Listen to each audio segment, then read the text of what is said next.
안녕하세요. 정형외과 의사와 함께 알아보는 척튜브 시간입니다. 저는 용인세브란스 병원 정형외과 박선리입니다. 척추 질환이 있을 때 가장 정밀한 영상 검사 방법으로 MRI를 꼽을 수 있는데요. 이번 시간에는 환자들도 알기 쉬운 척추 MRI 보는 법이라는 주제로 MRI 영상을 보는 법에 대해서 국제성모병원 이수빈 교수님과 함께 자세히 알아보고자 합니다. 교수님 안녕하세요. 안녕하세요. 가톨릭 관동의대 국제성모병원 이수빈입니다. 최근 척추 MRI 건강보험 급여화가 시작된 만큼 많은 분들이 척추 MRI 검사를 받게 되실 것으로 생각되는데요. 환자분들께서 직접 MRI 영상을 보고 본인의 척추 건강 상태에 대해서 이해하실 수 있다면 치료에도 큰 도움이 되겠습니다. 맞습니다. 척추 MRI 급여화에 대한 내용은 이전 영상을 참고해 주시면 좋겠습니다. 그런데 교수님, 환자분들이 병원이 아니라 집에서도 MRI 영상을 볼 수 있다고 하던데요. 맞나요? 네, 병원에서 진료 시간에 주치 선생님께서 영상을 보여주시긴 하지만 시간이 너무 짧고 원하는 대로 볼 수 없는 게 사실입니다. 집에 컴퓨터만 있다면 병원에서 보이는 영상과 동일한 영상을 볼 수 있는데요. 병원 영상을 CD 복사하여 컴퓨터로 실행시키면 대부분은 영상 프로그램이 자동으로 열리면서 원하는 사진을 볼 수가 있습니다. 그렇군요. 그럼 척추 MRI 사진은 어떻게 구성되어 있는지 한번 말씀해 주실까요? 네, 척추 MRI라고 하면 척추의 부위별로 경추, 흉추, 요추 MRI로 나눌 수 있겠습니다. 질환의 빈도에 따라 요추, 경추, 흉추 MRI 순으로 많이 검사가 이루어집니다. 인체의 단면을 3차원적으로 시상면, 관상면, 축상면 세 가지로 나눌 수 있는데요. 척추 MRI는 주로 시상면과 축상면의 영상으로 이루어져 있습니다. 구체적으로 실제 사진을 보면서 한번 설명을 해 주실까요? 네, 이게 30대 남자의 정상 요추 MRI 시상면 사진입니다. 5개의 요추가 보이고 위아래로 흉추와 천추가 이어져 있습니다. 각각의 척추체 사이에 디스크가 보이는데요. 돌출이 보이지 않고 가운데의 수액도 어둡지 않아서 수분이 많이 있는 건강한 상태로 보입니다. 신경관과 척수신경도 압박되는 부분이 보이지 않습니다. MRI 사진을 처음 보시는 분들께서는 좀 생소하실 수도 있겠는데요. 정상 MRI 소견을 잘 숙지하셔야 될 것 같습니다. 그럼 여러 가지 척추 질환에서 MRI 영상이 어떻게 보이는지 한번 보여주실까요? 네, 먼저 척추관 협착증 환자의 사진입니다. 퇴행성으로 디스크가 팽윤되고 황색 인대가 두꺼워지면서 신경관이 심하게 압박되게 됩니다. 그 다음 추간판 탈출증의 경우에는 수액이 섬유륜을 뚫고 나와서 신경근을 압박하는 소견이 보입니다. 골절의 경우 골절된 척추체의 음영이 다르게 보이는데요. 일반적인 T2 강조 영상보다는 T1 강조 영상, 지방억제 T2 강조 영상에서 잘 보입니다. 위의 그림과 같이 척추 종양이나 감염의 경우에도 MRI를 찍어야 명확한 이상 소견이 보이는 경우가 많습니다. 일반적인 엑스레이 검사로는 이런 병변을 찾기 어렵기 때문에 MRI가 여러 척추 질환을 감별하는 데 아주 유용하게 쓰이고 있습니다. 교수님, 점점 내용이 어려워지고 있는 것 같은데요. 환자분들께서는 일반적인 T2 강조 영상을 위주로 보시면 되는 거겠죠? 네, 신경이 잘 보이는 T2 강조 영상들을 정형외과 의사들도 가장 먼저 보게 되고요. 환자분들께서는 T2 강조 영상만 보셔도 충분하겠습니다. 네, 이어서 축상면에 대해서 보겠는데요. 척추는 디스크 질환이 많기 때문에 일반적으로 디스크 부위 위주로 단면을 찍게 됩니다. 정상의 경우 추간판이 신경관으로 돌출되지 않고 신경근도 선명하게 잘 보입니다. 후관절도 깨끗하고 척추 근육도 잘 유지되고 있습니다. 네, 정상 MRI 소견을 잘 설명해 주셔서 쉽게 이해가 되는 것 같습니다. 그럼 척추 질환이 있을 때 위에서 내려다보는 축상면 사진도 보여주면서 설명 부탁드리겠습니다. 네, 척추관 협착증 환자의 사진입니다. 팽윤된 디스크와 두꺼워진 황색 인대로 인해서 신경관 압박이 심한 게 보입니다. 후관절의 퇴행성 변화도 심한 것을 알 수 있습니다. 추간판 탈출증의 경우엔 수액이 탈출된 것이 뚜렷하게 보이고요. 네, 요추 MRI에 대해서는 충분하게 이해가 되셨을 것 같습니다. 우리가 흔히 목 디스크라고 이야기하는 경추 추간판 탈출증이나 다른 경추 질환도 있는 분이 많으실 텐데요. 교수님, 경추 MRI는 다른 점이 있을까요? 네, 경추 MRI 역시 시상면과 축상면 사진을 기본적으로 찍게 되고요. 추간공 협착을 판단하기 위해 사위 관상면 사진을 찍기도 합니다. 정상 경추 MRI 시상면 사진을 보겠습니다. 7개의 경추와 추간판, 척수신경이 보입니다. 척수신경이 뇌에서부터 사지로 이어지기 때문에 허리 부위보다는 굵고요.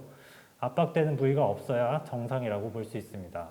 추간판 역시 탈출되지 않고 일정한 높이를 유지하고 있습니다. 네, 그러면 경추 질환에서의 MRI 사진도 한번 보여주시겠습니다. 네, 먼저 경추 추간판 탈출증 환자입니다. 추간판 수액이 탈출되어 신경을 압박을 하고 있죠. 후종인대 골화증으로 인한 경추 척수증의 경우에 신경관이 심하게 좁아지면서 척수신경이 압박되어 있습니다. 축상면 사진도 함께 보시면 정상의 경우에는 신경관과 추간공이 넓게 유지되고 척수신경과 신경근의 압박이 없습니다. 반면에 추간판 탈출증이 있을 경우 탈출된 추간판에 의한 신경근이나 척수 압박이 뚜렷하게 보입니다. 경추 척수증의 경우 신경관이 심하게 압박되면서 척수의 모양이 납작하게 변하기도 합니다. 그렇군요, 교수님. 이제 마지막으로 흉추 MRI 사진도 설명해 주실까요?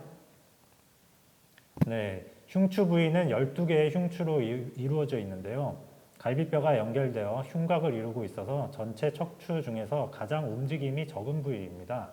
그래서 퇴행성 질환의 빈도가 낮고 MRI 검사 빈도도 낮습니다. 정상 MRI 사진은 역시 척추, 추간판 척수가 깨끗하게 잘 보이고 있습니다. 척추 질환이 있을 때 흉추 MRI 사진을 보겠습니다. 전이 암이 있는 경우에 MRI로 이렇게 확인이 가능하고요. 심하면 척수를 압박하여 하지 마비가 발생하게 됩니다. 흉추 부위에 척추 감염이 생기는 경우도 있습니다. 농양이 신경을 누르고 있는 게 보이시죠? 신경관 내에 출혈이 생겨서 피가 고이는 경우도 있는데요. MRI 검사로 이렇게 진단이 가능합니다. 네, 흉추 척수신경에 문제가 생긴다면 하지마비 등의 증상이 생길 수 있기 때문에 빠른 진단과 치료가 필요하겠네요. 사실 교수님, 이런 영상들을 보고 우리 구독자분들께서 잘 이해가 되실지 사실 걱정이 되기는 합니다. 그나마 이제 MRI는 이 정도로 보는 걸로 정리하고요. 이번에는 척추 MRI 검사에 대해서 환자분들이 궁금할 만한 것들에 대해서 여쭤보려고 하는데요. 검사 방법이나 시간 등에 대해서 설명을 좀 해주실 수 있으실까요? MRI를 찍지 못하는 분들도 있다고 하던데요. 네. 먼저 MRI는 방사선이 아닌 자기장을 이용하기 때문에 인체에는 무해합니다. 시간은 검사 종류에 따라 다르지만 15분에서 30분 정도로 꽤 긴 시간이 소요되고요. 거대한 원통 안에 들어간 상태로 움직이지 않고 시끄러운 기계음을 들어야 합니다. 폐쇄공포증이 있는 분들이나 통증이 심해서 똑바로 누워서 가만히 있지 못하는 분들은 검사를 할 수가 없겠죠. 이런 경우에는 수면 MRI를 찍게 되는데 이런 경우에는 호흡 조절이 되지 않기 때문에 영상이 약간 흔들릴 수가 있습니다. 보통 환자들이 병원에서 MRI를 수술 전후로 찍게 되면 방사선을 많이 쬐다고 거부감을 느끼시는 분들이 있거든요. 다시 말씀드리지만 엑스레이나 CT와는 달리 MRI는 방사선이 나오지 않은 검사이기 때문에 인체에 무해하니까 안심하고 검사를 받으시면 되겠습니다. 그럼 교수님, 가끔 우리가 조영제를 넣고 MRI를 찍는 경우가 있어요. 평소에는 조영제 없이 촬영을 하는데 조영제를 주사하고 촬영이 필요한 경우가 있는데 조영제 MRI 검사는 어떤 것인가요? 네, 조영제 MRI는 척추 감염이나 종양이 의심될 때 많이 하는 검사입니다. 일반적인 척추 MRI는 조영제를 쓰지 않고 검사를 하고요. 특별한 부작용이 없고 금식도 필요 없습니다. 하지만 조영제를 쓰는 경우에는 알레르기 반응이나 구토 증상이 있을 수 있어서 금식이 필요할 수도 있습니다. 그리고 외부에서 MRI를 찍고 와도 되는지 물어보시는 분들이 참 많은데요. 요즘은 대부분 화질이 좋은 MRI가 바깥 병원에도 있고 조금 화질이 떨어져도 웬만한 질환은 감별이 가능한데요.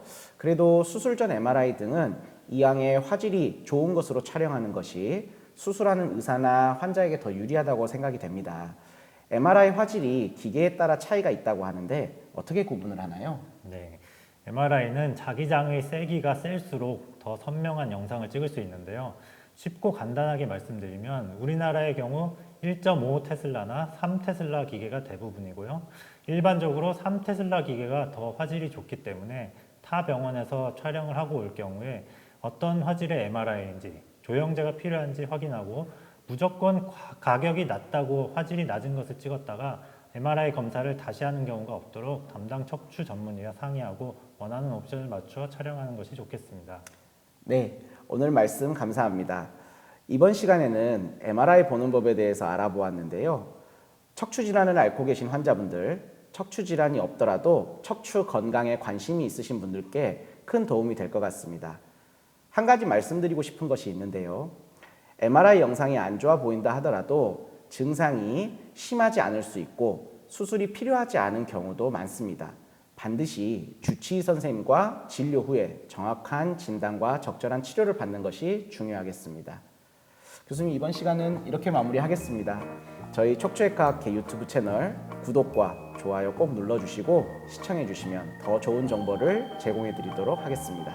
감사합니다. 감사합니다.